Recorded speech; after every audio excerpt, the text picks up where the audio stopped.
Live. We're live, Alexander. No more intros. No countdowns. No more intros. No need for them. After all, I mean, with two such erudite gentlemen as us on these programs, what intros are needed? Hardly any. I would have thought. Erudite. But we also have, and I would quickly say, the most erudite viewership on YouTube. At least that's my own view, or at least not just on YouTube, because we're now in all sorts of other places too. But I mean, the quality of questions we get is remarkable, and one always looks forward to that too. Yeah. Can you guys hear us okay? Everyone in the live stream? I think you guys can hear us okay. I think everything's good. Valies coming through, opening things up with a $20 super chat. Thank you, Valies. Wow. Valies is also moderating. Thank you very much, Valies, for all that you do. That's awesome. We really, really appreciate it. And let's see, just going through the live stream here real quick, Alexander, as people walk into the door of this stream here, of this house, this auditorium, where we will be speaking to a crowd of who knows how many people will be joining us. Right now we have 221 people in the house. So everybody hit that like button on your way in. GEC 812, I believe, is in the house as well, moderating. Thank you very much, GEC, for that. I've got the live stream also going simultaneously on Locals, the live chat on Locals as well, the Duran.locals.com. So welcome everybody from Locals who's joining us. Good to have you on board, guys. Join Locals, check it out. Just a lot of good content there. A lot of good content. And Alexander, let's jump into it. What do you think? Should we get rolling? Thank you to everyone joining us from wherever you are in the world. I'm seeing Wisconsin, I'm seeing the Caribbean, I'm seeing Australia and the UK and the US. And yes, ODYSEE is also a great platform. Lindell, ODYSEE is just exploding. I'm seeing people from Kiev, Alexander, all over the world joining us for this live stream. You want to say something before we get rolling, Alexander? I think it's going to be. I think this is going to be a year that's going to be remembered in history, actually, because this is the year where the neocons came in. They wanted a Cold War. They wanted a massive confrontation, and they've got one, because we're now having situations where we have military exercises in the Pacific, maneuvers been taking place in the Black Sea, pressure on places like Belarus, the other side, and we now are, I think, fully justified in talking about the other side. That is to say, China and Russia are making their counter moves, and we are back into a situation of confrontation between two great superpower blocs. That is what the neocons in Washington have managed for us. They've created a power bloc pushing China and Russia together, pushing Russia away towards China, taking on China at the same time, getting us involved in all kinds of things. And that's where we are. Now, I'm not trying to claim, I'm absolutely not somebody who says that the other side, the Chinese and the Russians, are, entirely without fault. They are in great fault on many things. But I'm astonished at how quickly and easily this has all happened, and the way in which the neocons have been allowed to run amok, because they've pulled us into this situation without anybody really noticing. Yeah, I agree with that one. Lithuania, Ireland, the Australian Gulag, Switzerland, Iceland, Slovenia, Singapore. Alexander is still blurry. It's always like that with the software we're using. For like 5 minutes, he's blurry. He'll clear up. We don't know what they're doing with Alexander's picture.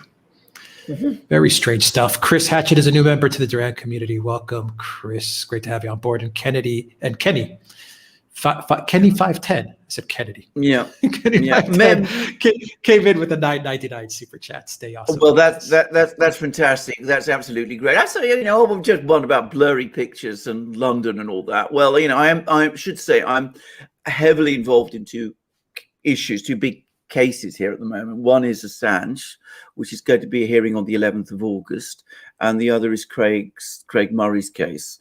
And who knows, maybe there's some people in London who, as a result, aren't too keen on my appearing, but whatever. Blurry pictures do clear up before very long. Your audio is great, and the picture will clear up in 5 minutes. Greetings to everyone in Dubai. From Hungary. Great interview with Orban on Tucker Carlson. Fantastic interview. Absolutely, I completely agree. And can I just say, an intelligent one. I mean, this tells you how much more you get from an interview when the questioner actually is really interested in what the person he interviews has to say.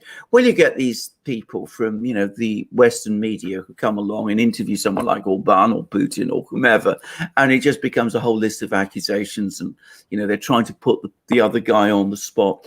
All you get is trench warfare, and you get absolutely nothing of any interest or information out of it at all.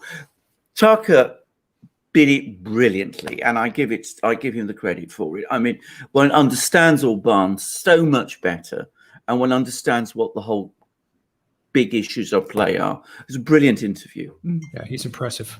I must admit, he's impressive. Absolutely. Casablanca's in the house. Cuomo-cracy. I guess that's New York is in the house with Cuomo. Cuomo-cracy. Interesting. Yeah, interesting choice of words. New York is on the passport, from what I hear as well. Alexander, hello to Wales. And let's jump into it.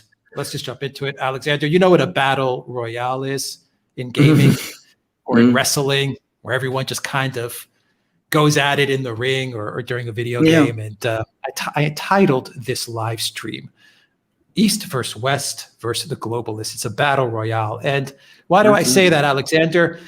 Because I'm seeing the West versus the East. I'm seeing the globalists fight everybody or partner up with everybody, depending on how you view it. And I see the East go against the globalists. Sometimes even the West is butting heads with the globalists. Sometimes I think that Russia is fighting the globalists. Sometimes I think that Putin is playing along with the globalists. Sometimes I think that China is necessary for the globalists. There's no doubt that we're sleepwalking into conflict between China and the United States and whatever partners the United States could get on board, which is not many at the moment. It looks like you have UK, maybe Australia, maybe some other Canada, some other countries that may join the US in some sort of conflict, whatever that means, with China in the South China Seas. And I say that whatever that means, God knows what that could be in the beginning and how that could escalate. But you also have the conflict, and it is moving towards a conflict. It's definitely ratcheting up the tension, and that is not in Ukraine anymore. They've ditched Ukraine, but you're looking at Belarus. Lukashenko has closed the borders now of Belarus. He has said that he is not going to house the migrants, Merkel's migrants anymore. Lithuania was complaining about the migrants, too many migrants crossing over from Belarus to Lithuania. They are just ratcheting things up with Belarus. It seems they're not giving up. They're doubling down. You had some Olympic controversy as well in Belarus with the track athlete Timanovskaya and all of that stuff going down. So I'm trying to think the West is either giving up on Ukraine and now they're focusing on Belarus to go to Russia. Maybe they're just trying to distract Russia while they focus on the South China Sea, Taiwan and all of that stuff. We have weapons sales also to Taiwan from the Biden administration. China's pissed off about that as well. And then you have the globalists, Alexander, kind of just causing all kinds of trouble. Restrictions, lockdowns, passports, birthday parties, which were slated to have 500 guests and 200 servants, but they've since walked that one back as well. And you have all these things. Yeah, you have all these things going on. What do you make of this? Are we in a battle royale? Who's partnered with who? Who's against who? Who's fighting who? Where are we moving with all of this? And Alexander, after you're done, I just want to let everyone know that I'm going to be going into the super chats. I'll be going into the live stream, and I'll be pulling out your questions, and we'll just have a talk for the next hour, a good conversation on all this stuff. Alexander, I think we are in a battle royale, but I'm going to say that the overarching story is the globalists. I mean, that if you don't take that on board, you don't understand anything, because it's the key to explain this whole puzzle. Yes, China is rising; it's becoming much more powerful. The United States has legitimate concerns about China, about the rise of Chinese power.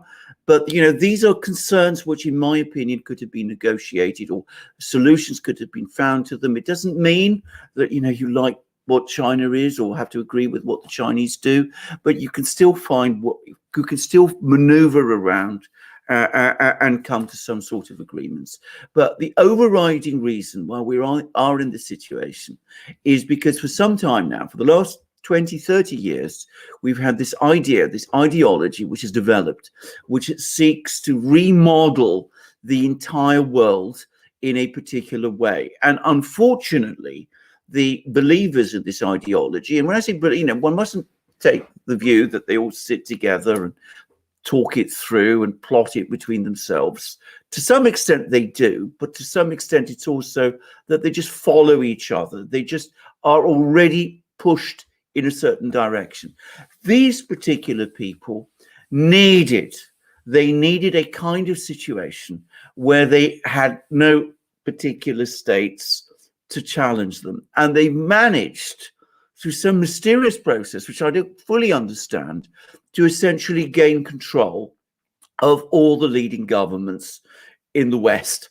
And they've been using the West, in my opinion, in order to impose this ideology on everyone. And what's happening is that as a consequence of that, we now have a situation where other countries which do not share this ideology, China and Russia, and I'm going to come to what the Chinese and the Russians mean when they talk about globalism, because they mean something quite different. What has happened is that those countries which were basically outside the system and whose governments weren't really attracted to it anyway, or just don't understand it, they have, as a result, perhaps to some extent, contrary to their own wishes, found themselves as, if you like, the opposition. And the result is that the entire globalist project is disintegrating, because what they have, instead of a globalized world, is a world in which it's being divided into power blocks again, which is the diametric opposite of what they want. So what you see is that as the world divides into power blocks, the people who are driving this are becoming ever more feverish and ever more frenetic in order to try to win through. And you see moves in the Gulf, perhaps involving Iran, but in Belarus especially, in order to try to create some problems there. And we also see problems in the South China Sea and along the Taiwan Strait. And the Belarus situation is very interesting, because I'm gradually coming around to the view that what we saw in Ukraine in April with all those troop deployments was really all theater. It was never intended to lead to a war. I was always skeptical that a war was really what was being planned, because it was so obvious to me that Ukraine would lose.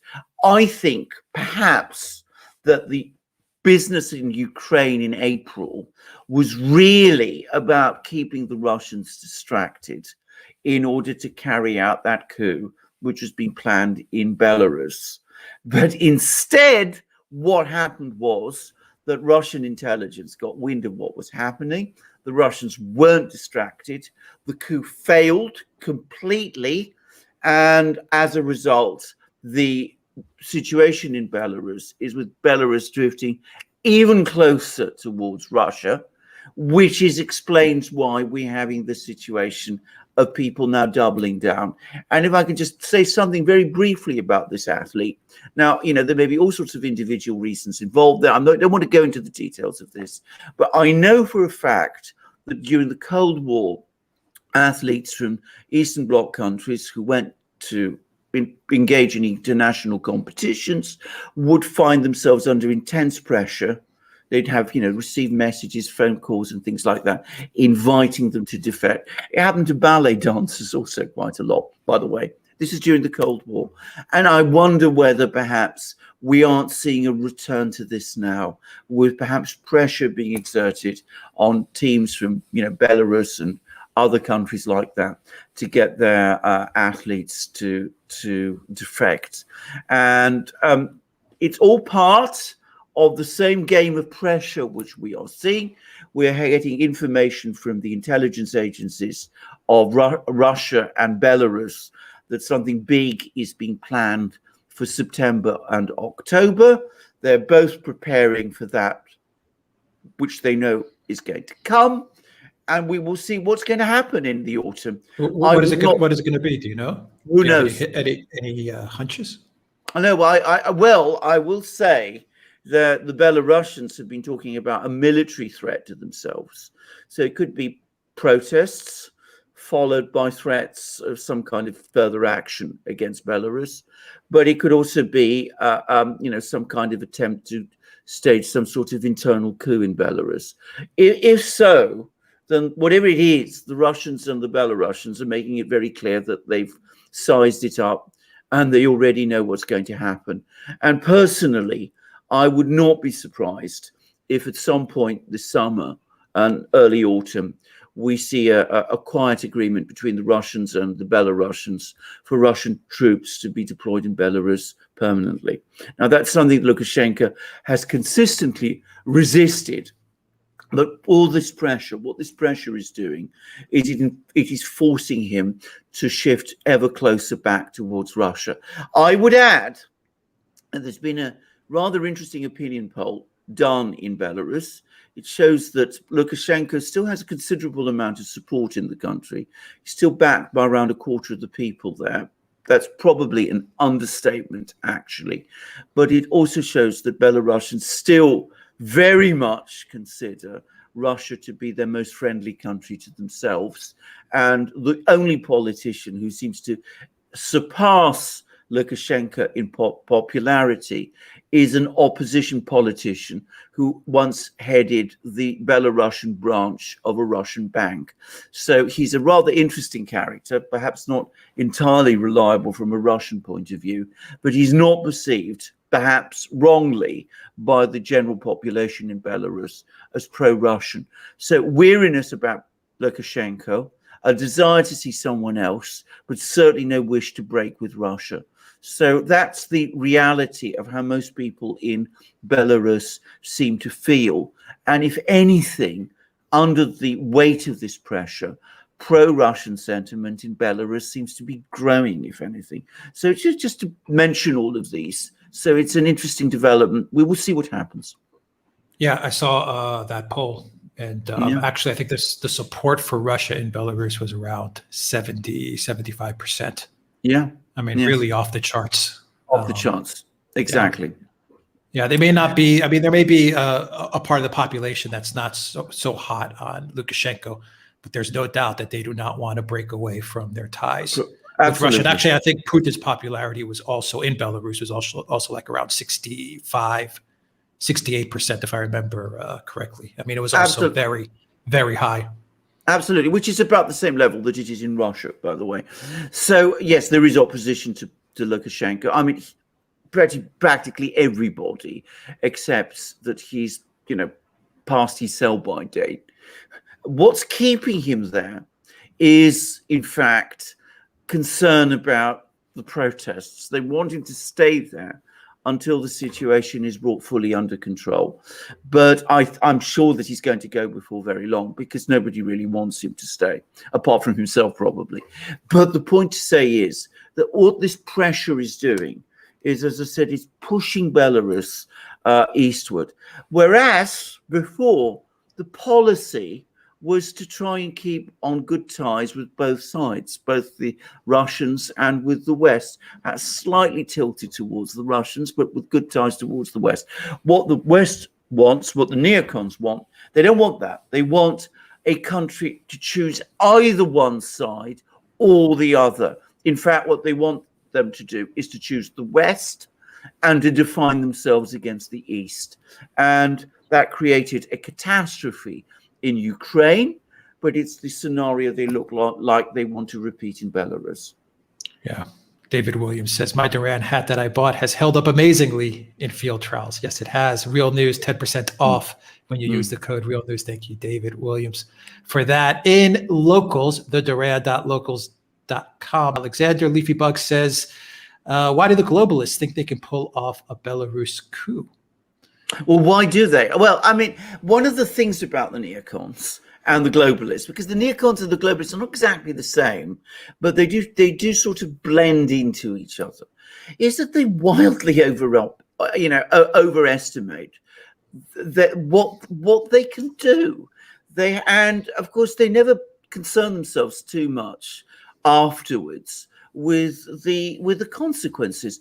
By the way, talking about this, we've also had a very interesting report from the head of the Russian intelligence agency, a man called Narishkin, who, by the way, is related to Peter the Great by on his Peter the Great's mother's side, but that's another story. Anyway, Narishkin says that the Russians have actually got wind about a meeting that took place in a European country in which they plotted the Navalny business. Who knows? That's what he says. So if they're doing that, they're presumably meeting and plotting together what they're going to do in Belarus. Now, why they think they can succeed, we don't really know. At the moment, I have to say, the situation in Belarus seems stable.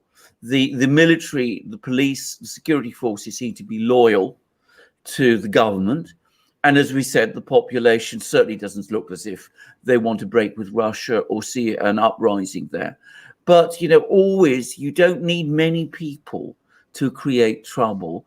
And they may be looking for a way of creating trouble in Belarus and hope that this will provoke an overreaction from the security forces, as it did, by the way, last summer. And that could then be used to create an even bigger protest movement, even bigger protest wave going forward. That was what happened last summer, in my opinion. I think the initial protests were quite small, but Lukashenko wildly overreacted. He sort of thought he could terrorize people and intimidate them.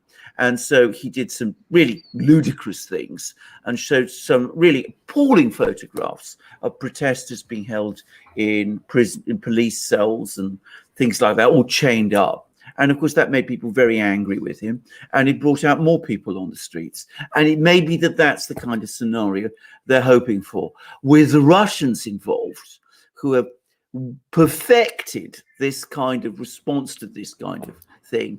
I have to say, I think the chances of that succeeding is very small.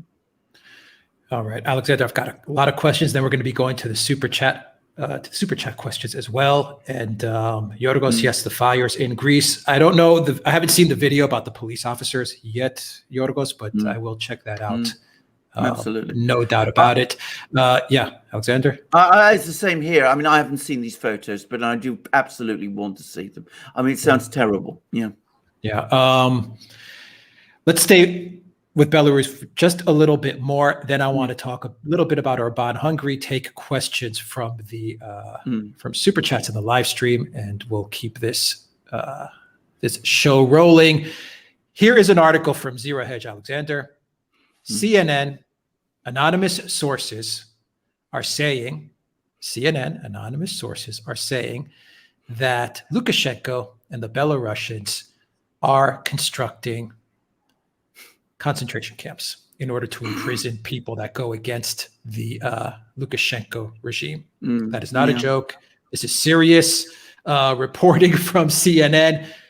Once again, anonymous sources. This is what they're saying. But the anonymous sources, they haven't seen anything. They've seen no evidence, nothing of a prison camp, but they're saying, and I quote, that a prison camp is possible, although they do not have direct evidence.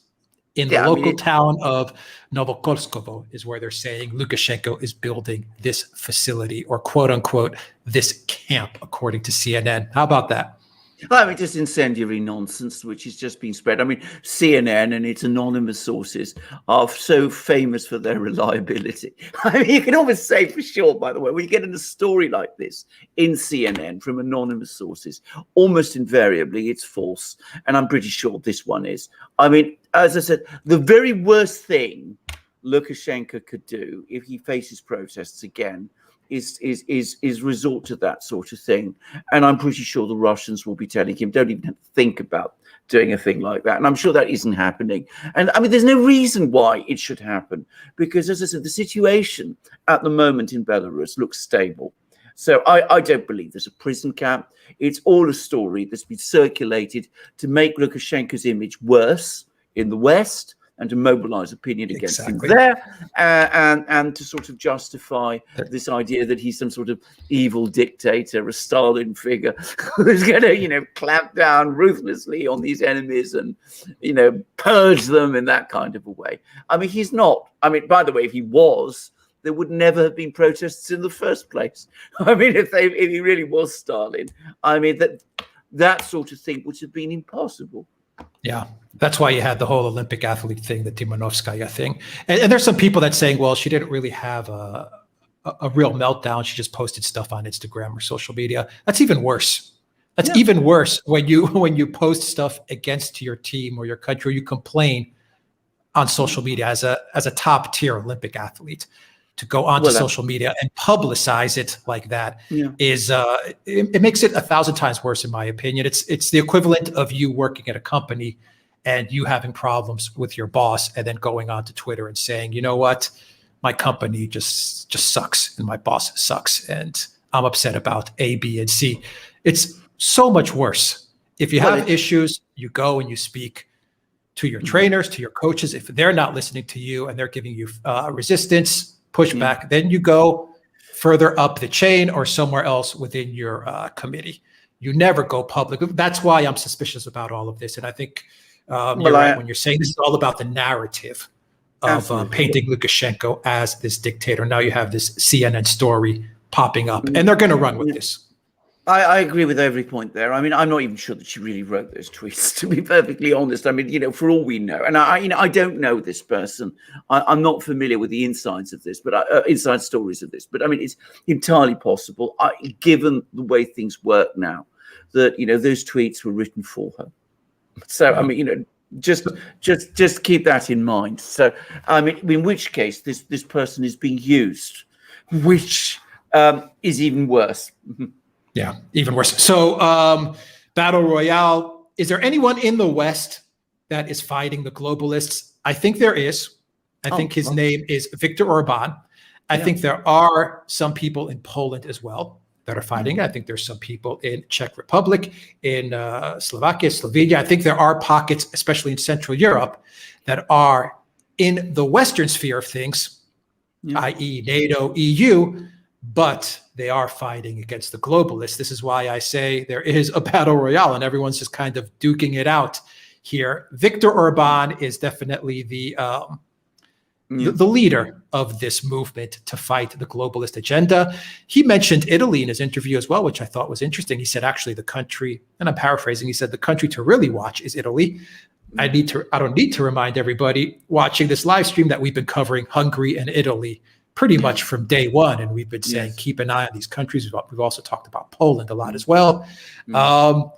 Is Viktor Orban the person? Is he the face of the movement that is Western rooted, but fighting the globalist agenda? Would you say that's accurate? Yeah, well, I get to say something about Orban, and which is what makes him so important, which is that he is the only leader. I mean, there are lots of people in every country who oppose globalism, but he's the only political leader who is also the head of a government who criticizes globalism at an ideological and intellectual level. And that makes him fundamentally important. We talked about, the Chinese and the Russians. The Chinese pretend that globalism is something that they favor. They don't mean the same thing. What they mean is everybody keeps their doors open to Chinese goods. It's a purely manipulative attitude to globalism. But by saying that, They don't challenge the ideology, the theory of globalism as such. Putin sometimes does, and we've covered interviews which he's given, which have been very, very interesting, but it's not one of his major and continuous themes. With Orban, he does it all the time. It's the single thing about him that he projects both to the Hungarian people and to the people across Europe.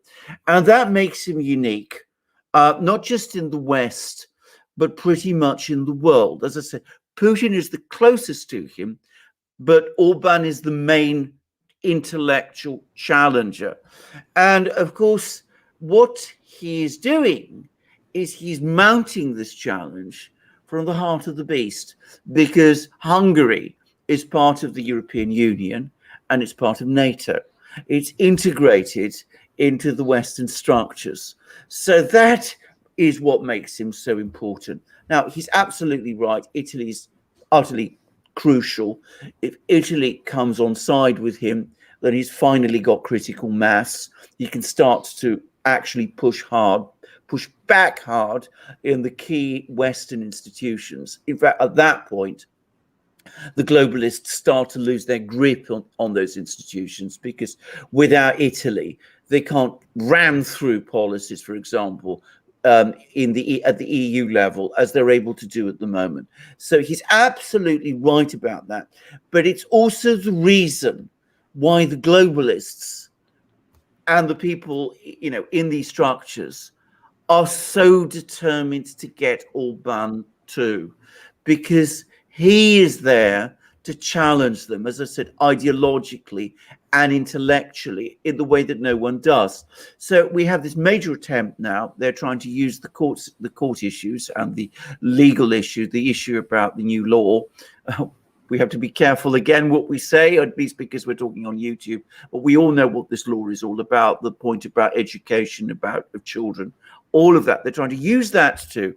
They're also trying to mobilize all the various opposition parties to unite them into a single bloc in order to mount a challenge against Orban in the forthcoming April elections. So this is a concerted attempt to remove from the scene the single person who articulates most coherently opposition to the entire enterprise.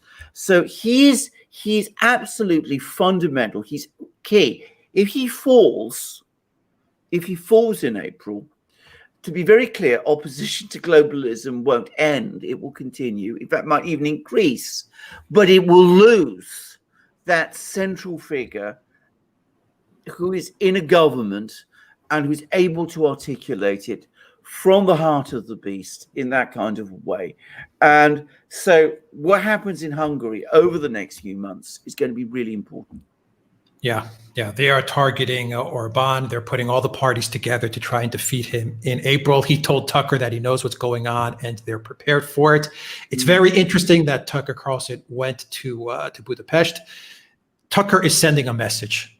I believe he's sending a message. He is saying, look, there are some people in the United States that have your back. I think that's his message. He's showing his support, and he's saying there are some people that have your back. Keep on fighting. The strategy, Alexander, I believe is to try and pick off Orban in April, if they can do it, by just getting every party, and I mean every party. They're getting radical left partnering with neo-Nazis and extreme right. I mean, they're getting everybody in a coalition, everybody, and they're throwing them into a coalition to defeat Orban in April. But the other strategy is to pick off Poland. I believe they can pick off Poland, which is teetering on a 50-50, pro-globalism, pro-EU, all that stuff, pro-neoliberal. 50% of the population in Poland seems to be heading that way. And then you have the other 50%, which is saying, whoa, just hold on a minute. You don't need all this stuff. Let's just stay our course and continue the way we're going and follow this traditional sovereigntist approach. And then, of course, you have underneath it all, you have this anti-Russian sentiment, which I think is both left, right, and center, which kind of screws up a lot of their Yes. their policies and their clarity. Because if we could just get rid of this anti-Russian thing, I think they would be a lot clearer as a country as to which direction they need to move towards. But anyway, that's the way I'm seeing it. And Alexander, as you answer those questions, also talk about Bolsonaro. A lot of people are saying, what about Bolsonaro? Where does he fit in with Brazil? But first of all, you're absolutely right about Poland. Poland's a country I know fairly well, by the way, and you're completely right. There is this division. I mean, for many people in Poland, it's still the EU is still the lodestar. They wanted to be part of Europe. They became what they call Europe. I mean, why the EU is the same as Europe, that's an issue we could discuss. This conflation of the EU with Europe, and given what the EU is and how it is contrary to so much that Europe used to represent and stand for. That's a bigger discussion. I'm not going to go into it now. But Poland, there is this feeling in Poland by many people that, Europe is what we want to belong to. We've done very well economically because of our relationship with it. Why would we want to spoil it? And of course, they're also being drawn to many of the ideas that we've been talking about, the identity issues, the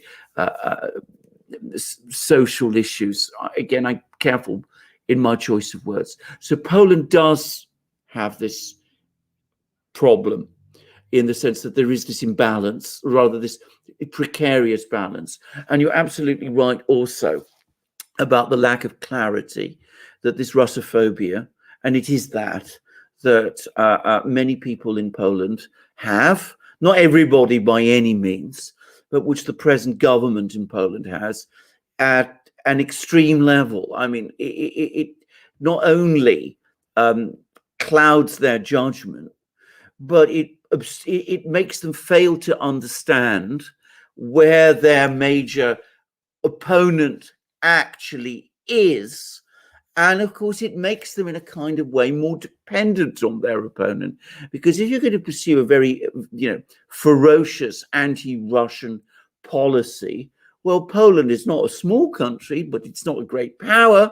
And Russia is, of course, a great power. And Poland can't take on Russia by itself. So what does it have to do? It has to fall back on its allies. And of course, its allies are the Europeans and the EU, who are, of course, people who would say, well, if you want to get into, if you're in this kind of confrontation with Russia and you need us, then you need to follow the course, the ideological course that we want you to follow. So the Poles are in a complicated way, and they also don't have in Poland a leader of the stature of Orban. I mean, there is no one in Poland who's able to match Orban and his extraordinary abilities as a political leader. So Poland is very precarious, and again, there are possible challenges there. And again, they're using the court issue and the court issue, which, by the way, I mean, this is an even more ridiculous issue for me than the Hungarian one is. I mean, the Hungarian one is ridiculous because, of course, once upon a time, many EU countries had exactly the same laws as the one that Hungary has. So, I mean, this is something that has suddenly been discovered is unacceptable, but which was fully acceptable only 5-10 years ago. I mean, it's very weird. But in the case of Poland, you are meddling in the constitution of Poland's courts, which is not your business. I mean, if the Polish courts start doing terrible things, well, that might be your business if they, violate human rights and do things of that kind. But how judges are appointed and how they're organized is entirely the business of a sovereign state. I mean, one should be under no doubt about that. I mean, come along to any country and tell them how you should run your courts. I mean, that's bizarre. That is real judicial imperialism, and yet this has been made into this big issue, and it's been used again in order to mobilize opposition to the government in Poland, in order to break this alliance between Hungary and Poland, which has been causing so much trouble to Brussels at the moment. So Poland is difficult, it's precarious, the situation there is far from certain. Orban looks much more in control than the party that runs Poland, the Law and Justice Party, looks at the moment. And the Law and Justice Party is not always particularly well led. It makes some very foolish decisions. Its foreign policy, in my opinion, is completely wrong.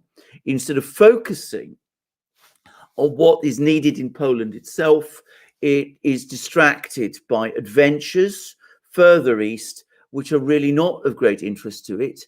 And by the way, which I am told are not hugely important to much of its electoral base. So, that's Poland, that's Hungary, but they're both coming under attack.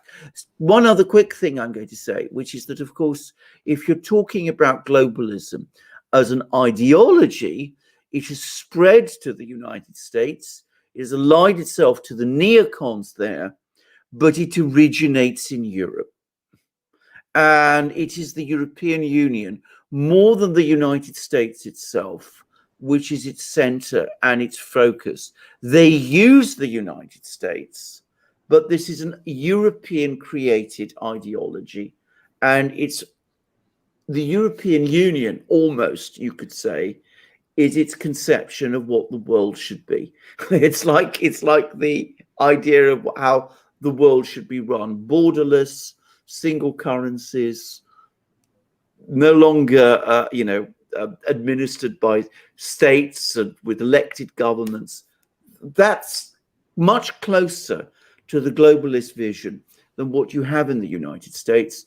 And at a political level, you have more opposition to globalism in the United States than you do in many European countries. Just to clarify this. Now, Brazil is a country, I have to say, I haven't followed as much. Bolsonaro, it seems to me, is also facing a huge challenge if he loses the election soon, which he may very well do. I have to say, I've never been a fan of Lula da Silva. I know lots of people are. I'm pretty sure that he's a fully signed up member of the globalist community, and perhaps he's not quite as aggressive as some of the neocons are. He comes from the left, though. He comes from the globalist liberal left, yeah, which is it seems to be what he's all about at the end of the day. Now, of course, he did lead Brazil into the BRICS, but to my mind, the BRICS is now a dead institution. I think that no longer has any real purpose.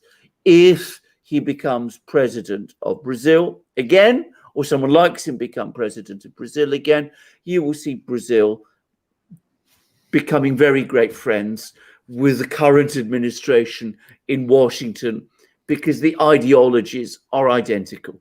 That's how it looks to me. All of Latin America is, yeah. I don't even want to say lurching. I mean, they're just crashing into a left ideology at full Absolutely. speed. Absolutely. All of Latin America, it seems. And maybe there's a couple countries here and there that I'm missing, but it is moving left to a very scary degree. We're talking, they're passing AOC and they're going even further left than that. Absolutely. And then can I just say also, I mean, we're not talking about the left, of Che Guevara, with which, by the way, I have many issues. I don't want to, but that's not the old left that, we remember from the 50s and 60s in Latin America. This is much more the kind of left that people in New York and California would recognize, and it embraces very much the same sort of issues as they do. So that's what we're seeing, and it seems to me that Lula da Silva is exactly falls precisely into that category, and that's what it's all about. Whether Bolsonaro himself is an effective resistor to all of this, I'm far from sure. I mean, I know far less about him than, because I said my focus has always tended to be in other places. So if people want to talk about Bolsonaro and inform me about him, that's fantastic and great. But that's where it seems to me the situation in Brazil is drifting. And Brazil is big, and Brazil is important. And of course, Brazil should not be underestimated as a force. If it joins this bandwagon, well, I mean, you could almost say that the whole of South America is going that way. Yeah, and make a distinction between traditional left and globalist left. Yeah, I mean, Alexander just just said it. The traditional left, which it's really hard to find people who are traditional left. I guess maybe the best example of a person, I don't know about a country, traditional left. Maybe a person would be someone like, I don't know, maybe like a Glenn Greenwald would be a traditional left. Absolutely, you know, the way we remember what it meant to be a traditional person. Well, I mean, institutionally, it doesn't exist anymore. I mean, you're not going to find it anywhere. I mean, you know, I know of no party of the left that resembles, you know, what used to be the left. I mean, Greens, you know, none of that. No, well, the Greens are the most globalistic, the most globalist faction of all. I mean, they are the people who have adopted these policies and taken them to the furthest possible extreme. And there are lots of people, by the way, in the Democratic Party who answer completely to what the Greens are. But if you're talking about the Greens in Germany, where it all began, I mean, the Greens today in Germany are the most Europeanist, the most Atlanticist, the most skeptical of states, the most open to all of these things that we're talking about. They're barely even green anymore in any. George Galloway, traditional left. Yeah. Well, that exactly, and of course, George Galloway is a classic example, because the people who really, really hate him in Britain are the people that call themselves left. I mean, they have an authentic leftist of the old school, and they loathe him. But, you know, I mean, to all intents and purposes, the left that existed is gone, and we really shouldn't talk about it, because that's not the left anymore. When we talk about the left today, we need to understand that the left today is not George Galloway or people like that. It's people much more like, well, AOC. I mean, AOC, Obama, Hillary. I mean, exactly. all these guys. Yeah. It's all those guys. I mean, Max Boot, even. I mean, exactly. I mean, they are the left. And if we're talking about the left today, that is what is the left. Ursula von der Leyen, all of them. Absolutely. Argentina might escape it with the right leader, says Susanna. Mexico is interesting, not a friend of Biden. Mexico isn't interesting. They have they have a president who is considered left. Maybe you could make the stretch and say traditional left, maybe. Yeah. I mean, Mexico is an interesting case. I have to say, I agree. And I mean, again, it's a country which perhaps, you know, one should know more about than I do. I mean, I know heaps about Mexican history because it's so interesting, in Mexican culture, but I, for some reason, wasn't keeping an eye on the ball of contemporary Mexico. But he does seem a most remarkable man. López Obrador, I think his name is. He does seem and much closer to the sort of classic historic leftist that, say, Che Guevara might have recognized while he was on his motorcycle in 1952. I mean, that's perhaps more like the kind of left that you used to have. And I have to say, it's astonished me how completely South America, of all places, has fallen for this new left, if you like. I would have thought that it'd be the one place that would perhaps resist it most. And the way it's tumbled into this is astonishing. And, you know, it's interesting that Mexico, which is closest, of course, to the United States, seems to be one place where it's been resisted. But, you know, I'm not wholly convinced that López Obrador is really, to what extent he's really against all of this. I mean, I don't know. He sent supplies to Cuba. He takes shall we say, a position on the COOF, which the globalists would not be happy with. And of course, he's also offered amnesty to Julian Assange. Yeah, he's interesting. So he's interesting. Peru has a new leftist president. Yes, we've talked about that. Alexander, let's go to some super chats, some more super chats. We have Ziphis, who says, why is the Russian Orthodox Church so pro-COOF? Well, goodness knows. I mean, I'm not able to say precisely, but I'm going to make a guess, which is, of course, I know this is the thing to say about the Russian Orthodox Church. It's currently, I know, but it's currently very, very, very close to the government, and Putin wants people to do certain things, and so the Orthodox Church goes along with that and supports it. Now, you know, that's not something that I'm happy with. the church being so close to the government, but that's the reality. We talk a lot about Russia. I want to reiterate again, I've never been a person who says this is a perfect country. There isn't such a place. There's lots about Russia you can criticize. The only thing is, it's not things that people tend to criticize the country for. They criticize it for things it's doing right, not for things it does wrong. That's my experience anyway. Yeah. Brian with a €10 super chat. Thank you, Brian, for that. Kurt is coming in saying, I watched the interview with Couch and was thinking if the West was emboldened by weakness of the BRICS, which was never really mounted too much. The weakness of the BRICS, which never really mounted too much. I agree with that. Now, can I just say, I mean, I was always very skeptical about the BRICS, and I wrote an article for the Duran. You could probably, if you, it's not very difficult to find old articles on the Duran now if you just do internet searches, because, well, frankly, Google doesn't like them. But putting that aside, I did an article way back in 2016, very soon after we started, in which I said that the point about the BRICS is that it was the Russians and the Chinese were heading together. They didn't want to broadcast the fact, so they were weaving institutions like the BRICS to disguise the fact that they were actually forming a kind of partnership. So the BRICS itself never had a great deal of substance. They did create one or two institutions like the BRICS Development Bank, which we haven't heard very much of, but it never really amounted to very much. I think the US, the globalists, the neocons, took the BRICS more seriously than they needed to. And it's quite possible that they did say to themselves that the BRICS, the weakening of the BRICS, has given them the opening, or at least they thought that it had given them the opening to actually be more aggressive. But if so, then they've crashed against the reality, which is this Russia-Chinese partnership, which was at its core.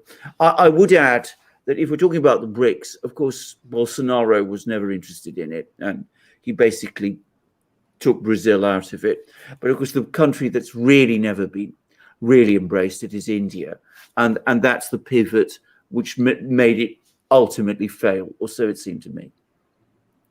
Yeah, I agree with that. Raul Pinto came in with a $10 super chat. Sky News UK says 35% people in hospital with the COOF after doing the whole full process. I'm choosing my words carefully. Seems like the shots are may not be all that they talked them up to be. Boy, Raul, you really gave me a hard one. Do you think that the passports will meet resistance? End of democracy in the West. Well, they will. Do you think the passports will meet resistance? Well, they will. The end of democracy in the West? They will meet enormous amount of resistance. But let's be absolutely clear. That's where governments are going to go.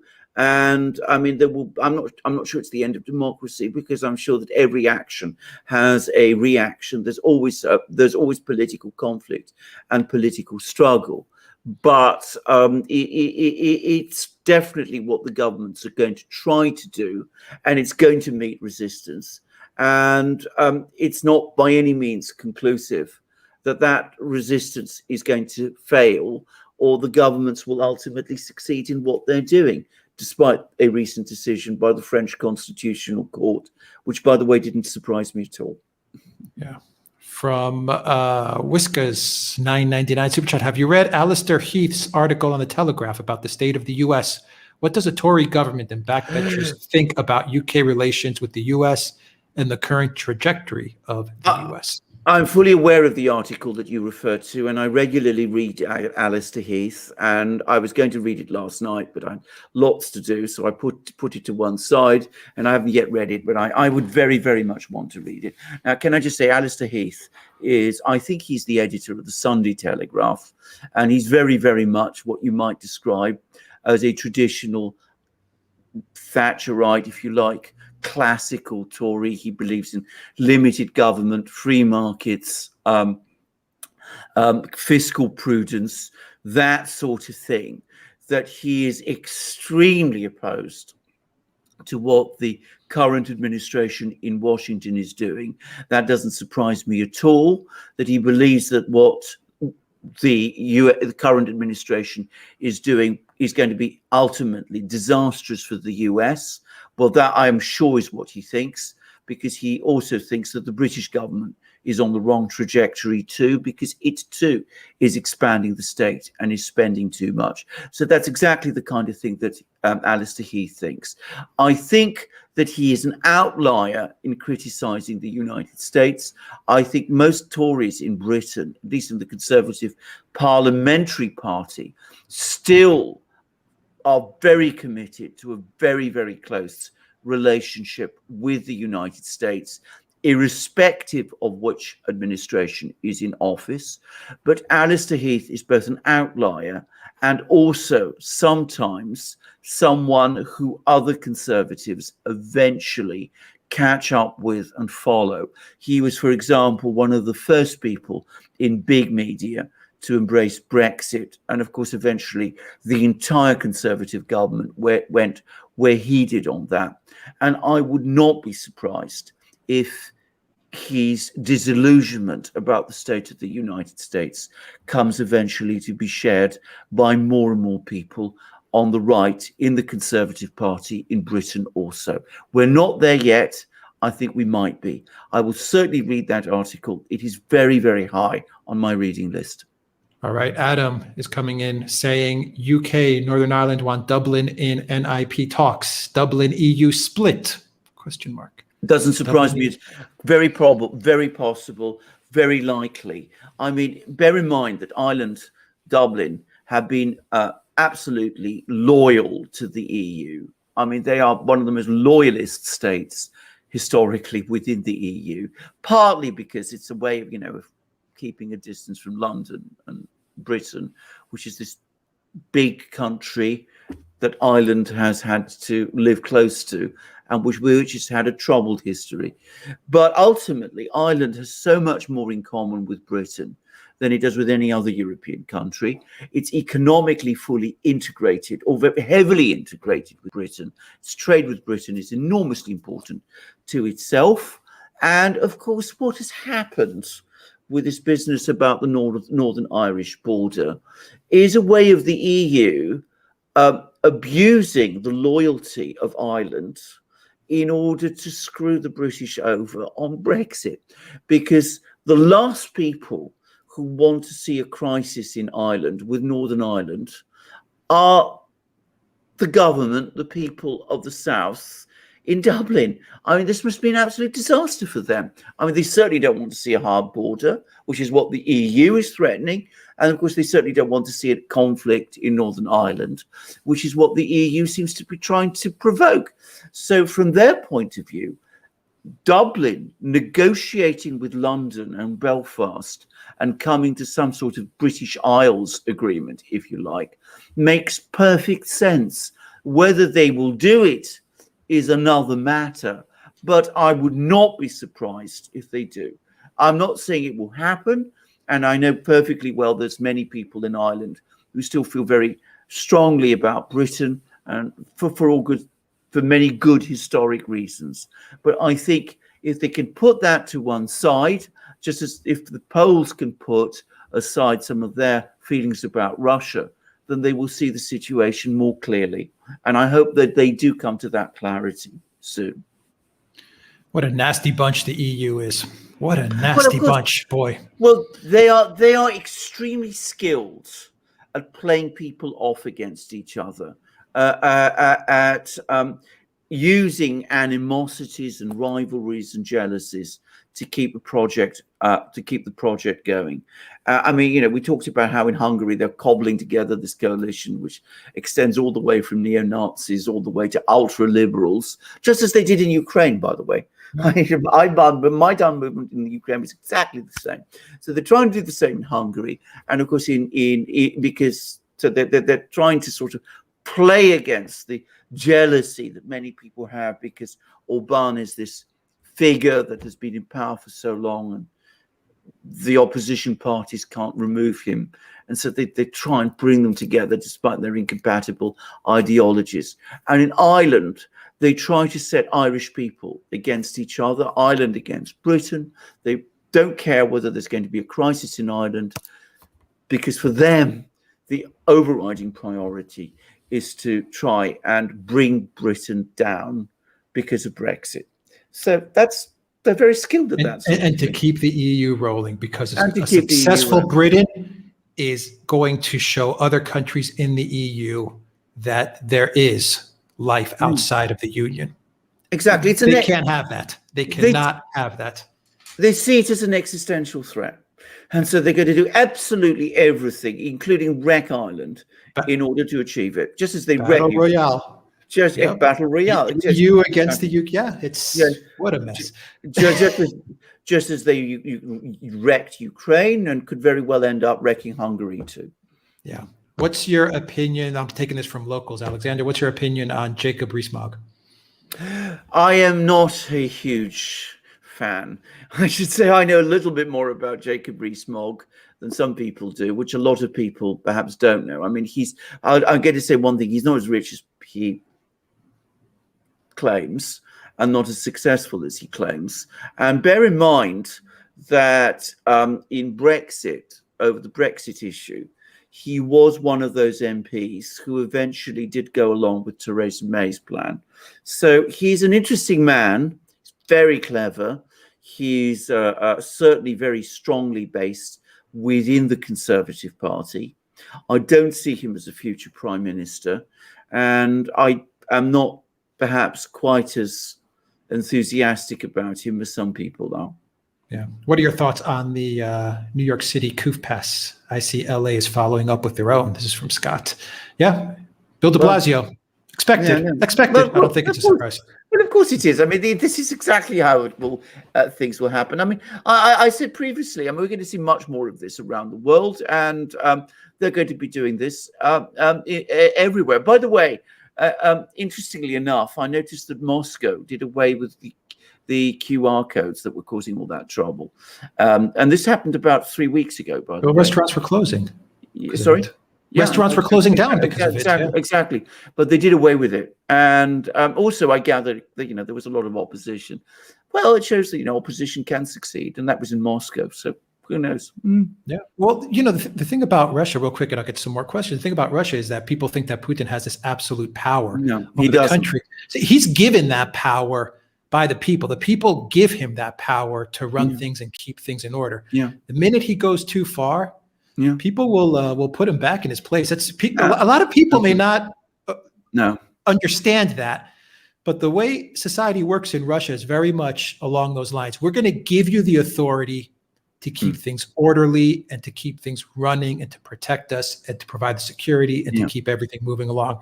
But if you overstep, don't think for a second that we're not going to let it be known. And that's why they pulled back on the QR code thing. Absolutely. Because people were getting very, very upset. And the government, including the Putin government, said, step back, let's scrap this idea. People are not liking it. Yeah. I mean, it was only up for about a week. Yeah. So I noticed it wasn't much talked about in the West, which isn't surprising, but it was interesting to see how quickly it was dropped. Yeah. People got pissed off. Yeah. Very pissed off. They didn't get out on the street, but they made it known that this is not going to fly. Let's see. From Carmen, how far will they push the shot on the people? Do you see the military in a place like Australia going door to door to force the shot on the unwilling? Well, I get mixed reactions, Alexander, on Australia too, by the way. I hear from people in comment sections saying it's not as bad as you guys are portraying it. And then I get other reports from people saying it's even worse.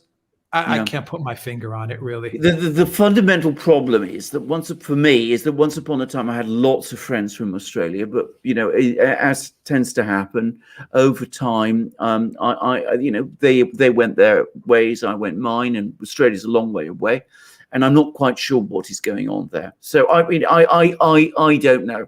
I would have thought that sending troops to do things like that, I cannot imagine doing anything that is more guaranteed to provoke a strong reaction from people than deploying and using the troops in that kind of way, the army in that kind of way. And having had many dealings with people from the army, from the British army, and by the way, the Greek army too, I can tell you one thing. which is that officers and soldiers hate being used in that kind of fashion. If the army is indeed a real and proper army, I mean, they do not like to be a kind of glorified police force, helping out the civilian power when it gets itself into trouble. Armies like to be close to the people. They don't like to be against them. Yes. From locals, Alexander, Australia depends where you are. The military deployment is overhyped. So that's a comment. From locals, another comment is saying that RT has just said Poland's Justice Minister Ziobro has indicated that his government would consider leaving the EU bloc over, quote, illegal blackmail attempts by its court amid a dispute over the proposed judicial reform. So that's a bold statement. Oh, it's a massive Poland. It's a massive challenge, given how strongly committed many Poles are to the EU. By the way, I should say I know one person who's British but of Polish extraction, who is so anti-Brexit that she's actually thinking of taking up Polish citizenship because, as I said, she's a Polish extraction. I wonder how she will feel if she now discovers that Poland is also about to leave the EU. I mean, she'll probably have to hunt around for another citizenship to get. But there we go. From Flying Boar, what's going on with the Belarusian Olympian who refused to fly back home from the Olympics? Well, we talked about that in the open. Yeah. I mean, the last last I heard, the last I heard, Alexander, the last report I read before we went live is that 2 people in the Belarusian Olympic coaching staff were dismissed by the IOC. They were sent home. They were kicked out of the village. That's the last update. Yeah, which is, of course, the IOC siding with the people that you would expect it to. So I mean, because I mean that's the other thing, and I don't want to go back and rediscuss the whole Olympic doping scandal with Russia, where, by the way, Russia is far from being an entirely innocent party, and I want to make that very clear already. But the way the IOC acted over that was just really extraordinary and completely unjustifiable as well. But that educated all of us, I think, on which side of the fence the IOC falls, and it certainly has on this one. Yeah, from Leon, there are those in the U.S. that appear to want to go down in flames rather than losing hegemony, and there's no strong president to restrain them. Well said. I think that is exactly correct and very, very insightful and spot on true. I would add that the risk is that they won't just take themselves down in flames, but they might take out an awful lot of people along with them, and that is a disaster. That would be a total disaster. I mean, I do hope that wiser councils eventually will prevail, and I do think that there must be some people in the Pentagon who are getting very concerned about some of the things that have been talked about and said. And I hope also, by the way, that there's wiser councils in the PLA, also the Chinese armed military, who will say, really, is a war really something we really want to see? But definitely there are some people who think it exactly the way that this viewer said. And Simon is echoing that sentiment, saying that we face a Bronze Age collapse 2.0 from 1177 BC. The globalists will destroy the very system that made them so rich and powerful. Well, Simon, you are, as I said, an erudite man, just as I said at the beginning. I mean, to know all about the collapse in the Bronze Age. Absolutely true, by the way. It's one of the great epochal events in human history. There was a kind of tremendous societal collapse then, not fully understood, but it seems that some people want to replay it all over again. So let's hope it doesn't happen. And from the great GEC 812, I'm not so sure, Alexander, that the developing global power blocks was not the end goal. It seems there were groups behind the scenes towards the end of World War II working for such an outcome during the Cold War, groups feeding false info to the US and the USSR. I know, I'm sure, there may be that may very well be true. I mean, what I will say is this: we don't know. There's always a gap between what happens and all of the information coming out one day. I mean, Narishkin has already spoken, as I said, about the fact that there was a private meeting in a European country, he didn't name which one, to discuss how to arrange a sacrificial victim, and this was apparently all done before the Navalny affair. Now, Narishkin may be making it up. I mean, let's not assume that he's telling us the truth here. So, I mean, but councils like that, meetings like that do happen. And then it takes ages, it could take hundreds of years for people to find out exactly what did happen. And I'll give an example, actually.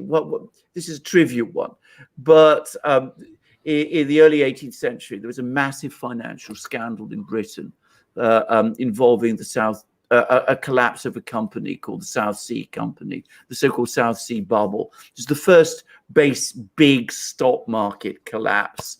And the person who was at the center of it escaped overseas and went to Vienna. And the British tried to get him extradited from Austria and brought back to Britain to face trial, and the Habsburg authorities refused. Well, we've only just now discovered, I mean, just in the last couple of years, in the archives, buried away in the archives in Vienna, that in fact the British government, at the same time as it was requesting the extradition of this person, was asking the Austrian emperor under no circumstances send him back to London, because he knows far too much about what was really going on, and we don't want him coming to London and exposing all sorts of people who were deeply implicated in this sort of thing. That's just a light and small thing, and that took hundreds of years to come out. So, plots happen, schemes happen, people talk, people come up to all sorts of decisions, false information is spread. One day, all of this, we will know what exactly is happening now. What exactly are the intentions of all the various parties? We can't say with absolute certainty, but I do feel that there may be various different players involved. But I think overall, globalists, at least the ideology that they sort of coalesced around, which really crystallized after the Cold War, did not want to see power blocks emerge, because I don't really see how power blocks work in the interests of the larger project. So I'm not saying that there aren't many people playing different kind of games and ideas in the background, but I don't think that they particularly wanted to see a power block like this emerge now. All right. From Flying Boar, Lukashenko always wanted to be president of Russia, but Putin thwarted everything. Absolutely true. Completely right. Well, now he has to suck it up. Now he has to suck it up. I mean, he's not, in my opinion, he's not going to be even president of Belarus for very long, let alone president of Russia. But in the 90s, that was exactly what he was pitching to become. He very much wanted to be president of Russia and Belarus too.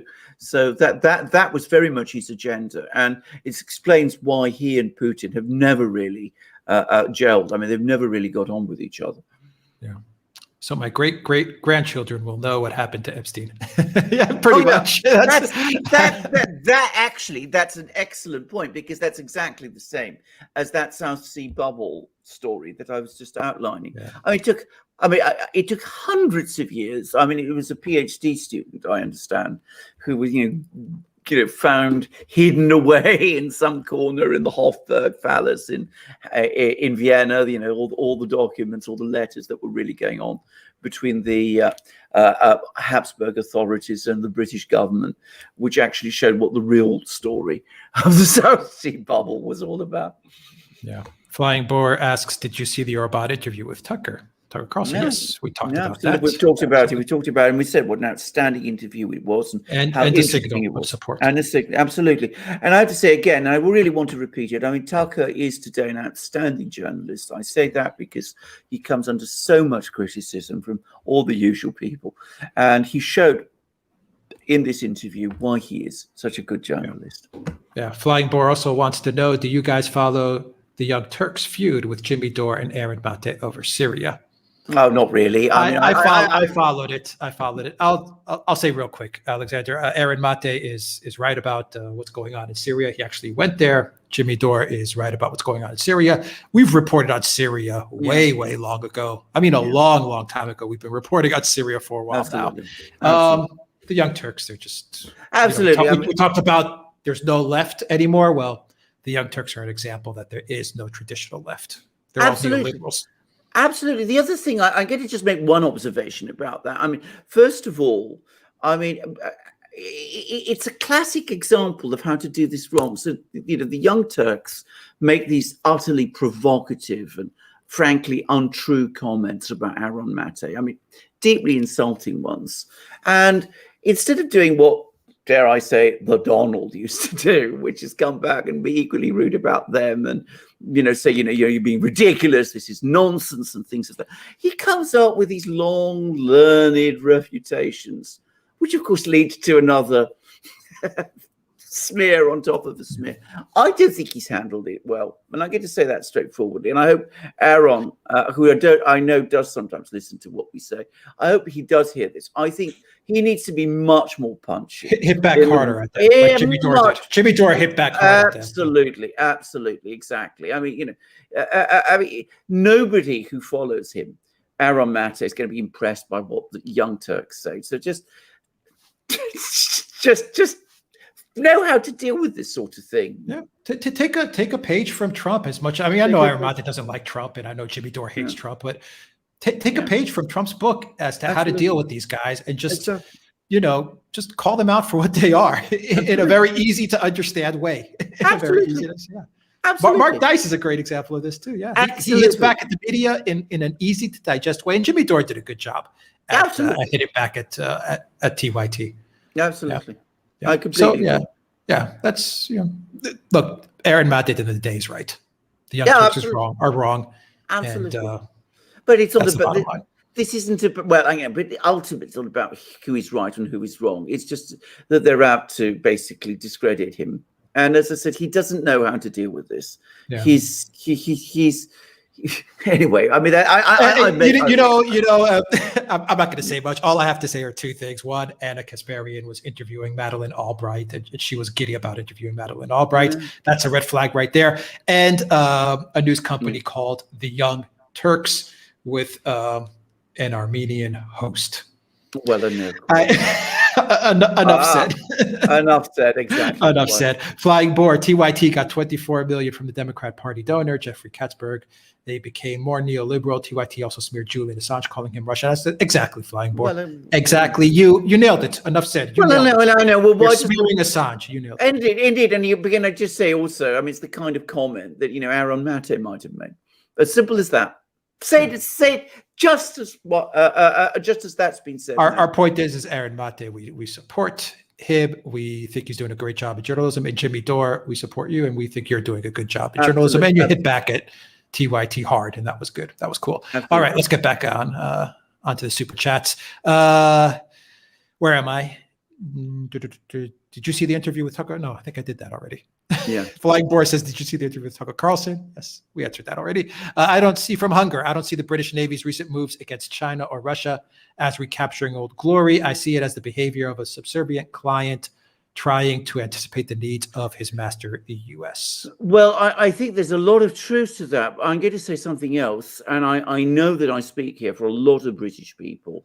All of this fills me with both anger and, as a British person, anger and concern. And it makes me think much worse of the British government and of its exceptionally poor judgment in this, because British lives, British servicemen's lives are being put in danger to achieve what exactly? I mean, a ludicrous performance in the Black Sea, close to the Crimean coastline, and a threatened ludicrous performance in the South China Sea, which was called off because Lloyd Austin basically came along, the US Defense Secretary said, well, we don't think this is a particularly good idea, and we don't want the British to do it, in a press conference in Singapore. So I really think the British need to stop behaving in this fashion. I think we are not asserting ourselves. We are not establishing ourselves as a global Britain. We're not impressing the Americans, if that's what the intention is. Some people in the US may be using us, but overall, we're not impressing anybody. We're just making ourselves look foolish, and we're putting the lives of our servicemen in danger. So that's all I'm going to say about this. I mean, I've done programs about this on my own channel. You can go and see what I have to say there.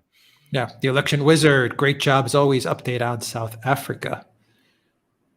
Well,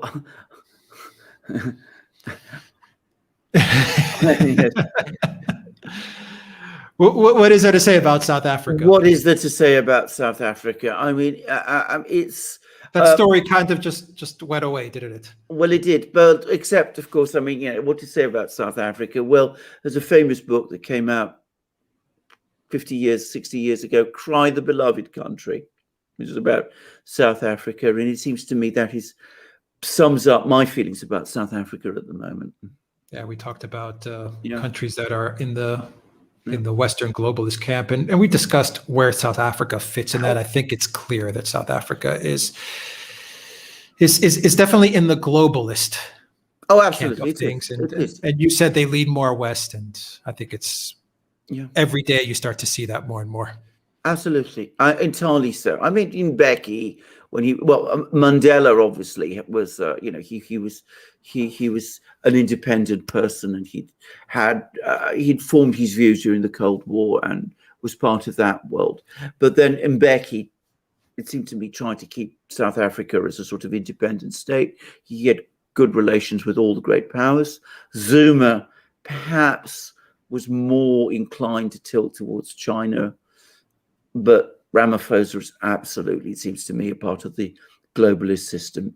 Johnson said so. Yeah. But Biden and Johnson at the G7, they pretty much acknowledged the alliance of South Africa. Absolutely. To their cause. Yeah. Absolutely.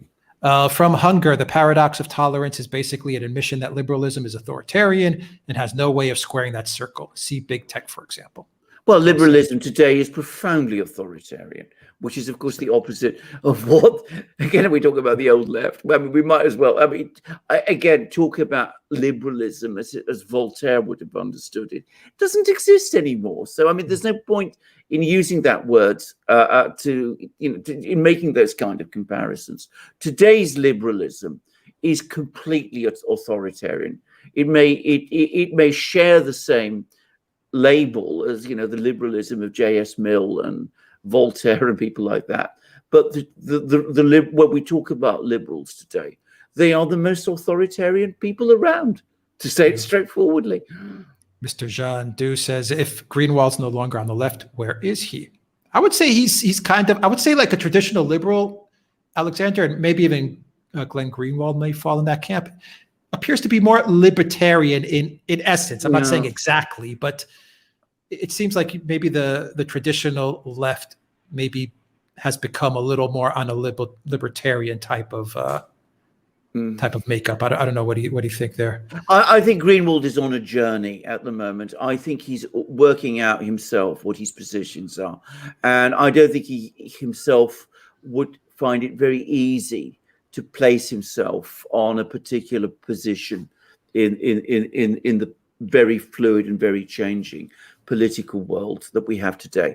He would, of course, insist that he is the left, that he represents what the left should be. But as we said at the start of this program, I mean, that left that Greenwald still identifies with just doesn't exist anymore. And we must call things by their names. The left that is the left that is. We can't pretend that it's something else. We can't say that, because Tage Erlander in Sweden had different views to the ones that the current Swedish Social Democrats have. The current Swedish Social Democrats are not the left, when everybody around the world calls them that. So we have to call the left what it is. And I think someday Greenwald himself will have to come to acknowledge that. Yeah, Flying Boar says, JEC says at Flying Boar, Jeffrey Katzenberg is a vessel of Soros. Yeah, spot on there, GEC. Whale Boy says, don't Don't know how much you know about crypto, but do you think that China's abandonment of Bitcoin crypto is a pivotal moment? I don't know very much about crypto. I mean, I have to defer to Alex about this, but Yes, I'll answer yes. Yeah. I'll answer yes, it's a pivotal moment. I think it's a mistake too, by the way. I think it's a mistake that China is appearing to give up on Bitcoin. Appearing, I'm not saying they have, but it's a mistake, a big mistake. Bianca says, "Good morning, gentlemen. Excellent show. What are your thoughts on Turkey's plans to bypass the Bosphorus Strait via the Istanbul Canal and the impact it would have on the Montreux Convention?" Well, it would have an impact on the Montreux Convention, and the Russians are very unhappy about it, and they made it very clear that they are. And it's, again, a classic example of Erdogan. On the one hand, he's building this canal. I don't see that it's needed. I mean, it's been talked about for many years, but Turkey's done perfectly well without it. But he's building it because, of course, let's be straightforward about this. He is very connected with the construction industry in Turkey. He's got many friends who are contractors. Members of his family are too. So there's money in it, and that's always an issue here. And it's going to be built for that reason. And at the same time, by building this thing, he tells everybody, well, I'm not going to be pushed around. I'm the big boy on the block. So is Turkey. We make our own decisions in Turkey. If you don't like it, well, you can lump it. I mean, that's very much Erdogan's style. Of course, what it's actually doing is it's creating problems for Turkey with countries which it shouldn't need to have problems with. So I think this is a bad idea. I think this canal is not a good idea for Turkey. I think the Russians are going to be very concerned about this. And the only people who are going to benefit from it are going to be the NATO bloc, the NATO powers, because they can use it to bypass the Montreux Convention if it's ever built. And if Turkey, of course, remains in NATO, which I fully expect that it will. Yeah. From DL, if Russia and China are making their citizens take the shot, how do we know the globalists don't control them as well? We've talked about this as well. We've talked about this as well. I have to say this. I don't think that they are controlled by the globalists in quite the same way. You don't have to be controlled by the globalists in order to make people take a shot. That's quite, the Russians and the Chinese are perfectly capable of making that decision by themselves. It just means that they may not be the kind of people that you might have expected them to be. They're not libertarians. I've been to China. China is not a libertarian society. Not at all. Yeah. From Wade, what's your thoughts on the Russian government saying Jehovah's Witnesses are terrorists? I think it's completely wrong. I mean, it's a good case in point, actually. I'm glad that this question has been asked. I mean, I think this is a completely wrong thing. I mean, can I just say, I mean, obviously I'm not a Jehovah's Witness. There's many aspects of their religious beliefs which I am radically in disagreement with. And of course, they do have a connection with the United States, which from a Russian point of view probably makes them suspicious people. But I certainly do not believe that they're any sort of terrorist organization. On the contrary, Jehovah's Witnesses that I've come across, encountered, tend to be very law-abiding people. And I think this is profoundly wrong. It reflects certain features of Russian society at the moment. They don't want, they're very concerned about the intrusion into Russia of outside forces that they see as incompatible with their traditional culture and their traditional values. And of course, it goes up against the Orthodox Church and Islam and those sort of things. But that doesn't mean I agree with this. I think it's wrong. I think attaching a label like terrorist on an organization like that is completely wrong. From Darren Levy, could you give us an update on the French election polling? Do you think Marine Le Pen, if she became president, could restore friendly relations with the UK? Yes, in fact, actually, I'm glad you've asked that question, because Marine Le Pen has written recently an astonishingly interesting letter. It's not, sort of public letter to the French people, in which basically she excoriates Germany. She says that Germany is, been trampling over France, and that France has been basically bullied and harassed by Germany and subjected by Germany to its, principles and dictates. And she calls for France to look for friends, more traditional friends, and she identifies Britain as being one of them. And by the way, also the United States, which I find interesting actually, but she sees a more basically a restoration of the kind of entente cordiale type system in opposition to Germany and to the German bloc, which she sees France as having been subordinated to. And it's part of a narrative which is gaining actually traction in France, that the euro was, from France's point of view, a disastrous mistake. It has devastated or hollowed out the French economy and society. And instead of making Germany, locking in Germany, it has instead locked in France to Germany and made Germany too powerful. So she would want to see better relations with Britain. I mean, she's actually said so. Now, as I understand it, the polls still show Le Pen and Macron practically equal. But of course, what we're again seeing is the French establishment wheeling and dealing and working away, and they're trying to build up the French Republicans and various politicians in the French Republican Party. This is the party of Jacques Chirac, and once upon a time, long ago, of General de Gaulle. They're trying to find someone there that they can build up as an alternative to both Macron and Le Pen. Exactly what happened in the last French election. They're trying to do it the same all over again. We'll see where it works this time. All right, from Carmen, Alex, bright future for privacy cryptos now that the US is trying to regulate cryptos to death.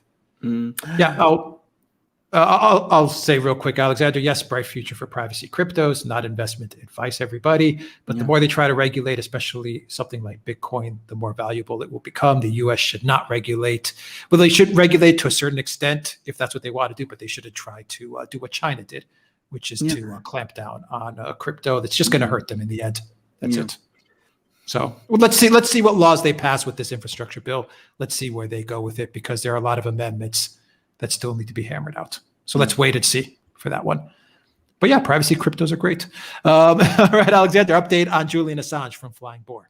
Yeah, a huge amount going on there. I mean, the United States gained permission to appeal on one count, which was that the judge, Vanessa Baritza, who refused his extradition on the grounds that if he was extradited to the United States, his life might be at risk because of prison conditions there, and because of his the state of his mental health, that the judge was wrong to decide that, because the judge, before making that decision, should have asked the United States whether it was prepared to provide assurances about Assange's treatment if he went to the United States.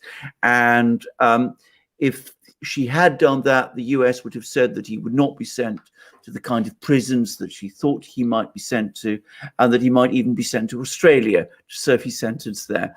Now, this is a feeble grounds of appeal, because, of course, the United States could have told the judge all those things. It didn't need to be prompted by the judge to say that. And besides, nobody takes these assurances seriously. And we did a brilliant interview, a brilliant talk with Robert Barnes, a superb lawyer in the United States, in which we talked at length about Assange. And Robert Barnes, who is an American lawyer, pointed out that these assurances that the United States are giving are essentially unenforceable. If he ever goes to the United States, well, frankly, they will just fall away, and the Americans could basically do to him what they wish. I would add that if he goes to the United States, since he's not a British citizen, if the US breaks its assurances, the British are under no obligation to lobby on his behalf, because they will say, well, that's not for them to do, that's for the Australians to do. So all this business about assurances is nonsense. But nonetheless, the Americans did give permission to appeal, did get permission to appeal on this very weak and very fragile ground. The High Court refused permission to appeal on an attempt by the US to try to reopen the question of Assange's health. Baritza found that he's a very unhealthy man. The High Court said you can't reopen this issue. The judge was entitled to come to that decision. The US has now taken the incredible step of appealing the High Court's refusal to allow permission to appeal on the question of health. There's going to be a hearing on the 11th of August, and there are already moves, as I'm talking, to exclude the media, or at least the independent media, from that hearing. The office, the government office to which journalists have to gain accreditation, changed its email address, and then said that they've only got 24 hours in which to apply for accreditation. So it changed its email address, made it impossible for people to contact, and then said, you've only got 24 hours in which to apply to accredit. So that means that only mainstream media, the big media agencies, which of course have been given the true, correct address, will have been able to accredit themselves. So already you see the way things are going at this hearing on the 11th of August. I'm very concerned about it. I think both grounds of appeal, both on the assurances and on the question of Assange's mental health, are beyond weak. But it is the United States. The British government is doing everything it can to assist this appeal that the United States is doing, as is shown by the question of the press accreditation. And we will see what happens on the 11th of August. I will be following the case very closely. I might even try to attend the hearing on that date. And I will obviously keep everybody at the Duran informed. All right, so let's answer the remaining super chats, Alexander, and some more questions real quick. And in 10 minutes, we're going to hop on to CRP's channel to continue a talk on geopolitics. Let's answer everything, Alexander, and then we're going to hop on to another channel for another live stream. Actually, I'll put the link for that live stream down below as well, so you guys can, anyone that wants to jump into that live stream can watch us there as well. From Ken Barber, Brits and the truth of the South Sea bubble, extradite this man, don't. US and WikiLeaks, extradite this man, don't. That's from Ken Barber there. Well said. From, where am I here? Gosh. From Amrit, Avio Aero, GE Subsea Fiat Avio formerly in Italy developed the catalyst engine for Eurodrone, but France, Safran, and Germany are opposing it. It's used by falsely saying it uses American technology. It is 100% Italian, export restricted and engineered. Well, there we go. We're going to be doing lots of programs. That's very tech heavy, but yeah. Doing lots of programs about Italy. Can we just make a note of that one, and we might want to discuss it, because we have our partners in Italy who will help us. Yes. Neurosurgery Highland says the West is self-imploding, and it is not. This is a globalist plan to facilitate the financial empire to find a center in Asia. Is this not a globalist plan to find a center in Asia? That's interesting. I think it's an interesting idea.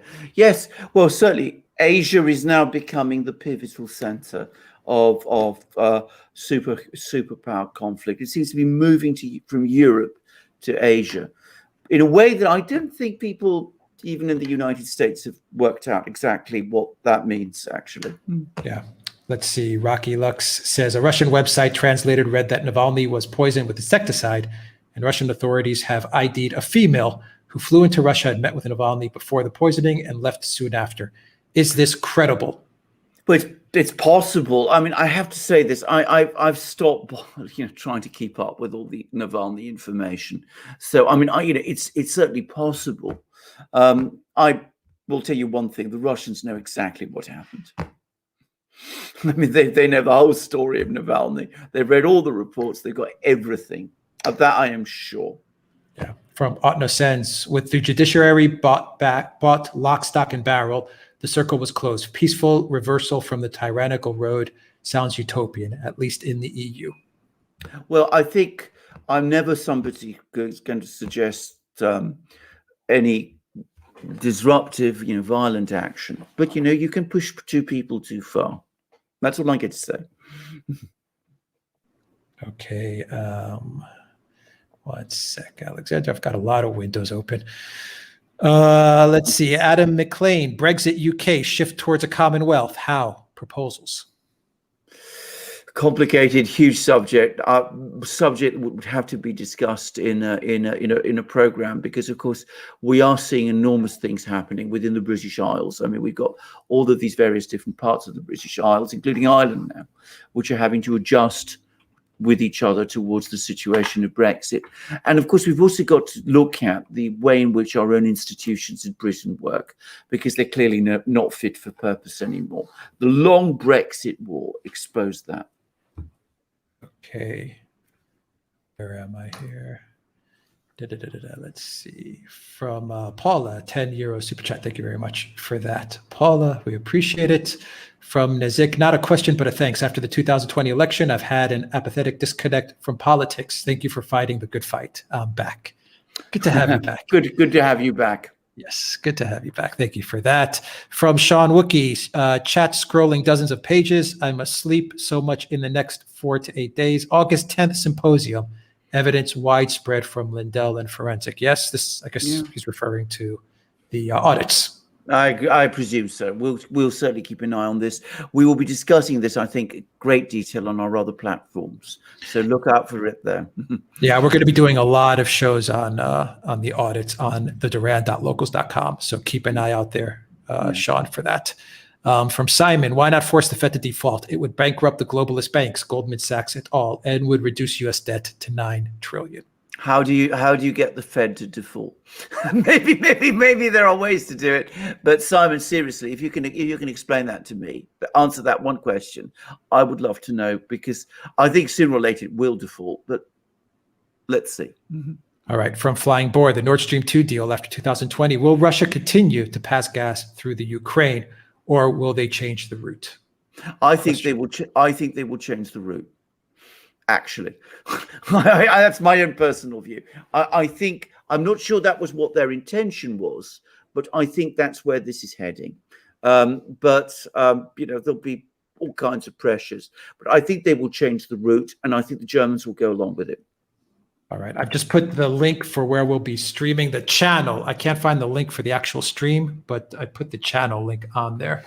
So if you guys want to catch us on the CRP channel, I'm on his page now, and I just don't see a live stream link anywhere. There's a link sent, apparently, just to say, Alex, quickly, I've had an email from him. Yeah, that's for the back office. That's for the back office. I can't find. So maybe he's just going live, like just straight off the bat without a notice. So if you go to that channel, you'll be able to find us there. Let me just scroll and see. From Simon, re-elect Trump in 2024. That's your answer. Yep. There we go. Well said, Simon. Very Simon, you're spot on, man. Fast, quick, and to the point. Simon, you're the man.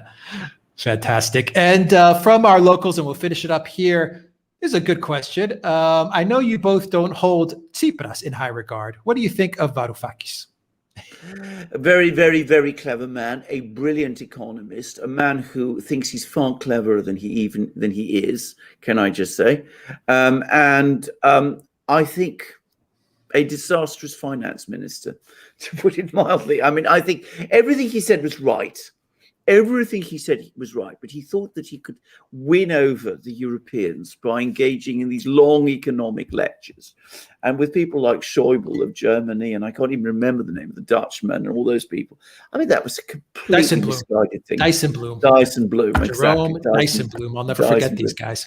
No, I mean, I remember writing before. I know Alex was doing the same thing. I hope there's a plan B.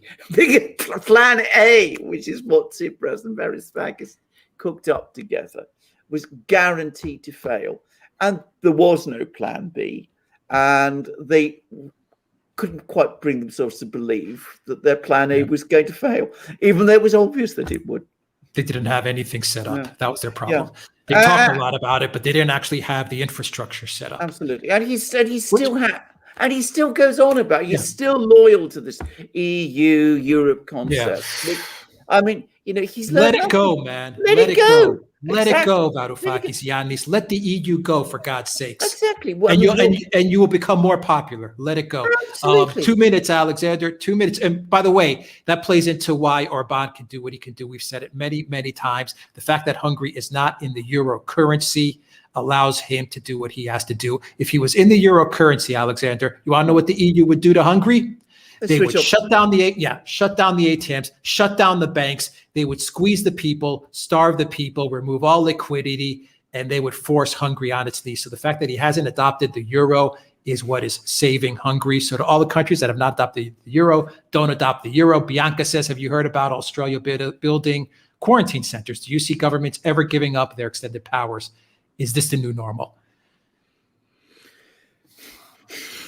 Well, I haven't heard about the quarantine centers. I think I have to say that first. I don't think it is the new normal because I don't think people will accept it as normal. Yeah, I agree. That's as simple as that. But saying that, once you give power to governments, it's very hard to prize it away from them. Yeah, agreed. It's very hard to. So who knows? Simon says the ECB is also next. Let's see about that, Simon. Let's see. Christine Lagarde. Yeah. And Flying Boar, final super chat. And we've wrapped it up. I think we've wrapped it up. Yeah, we've wrapped it up.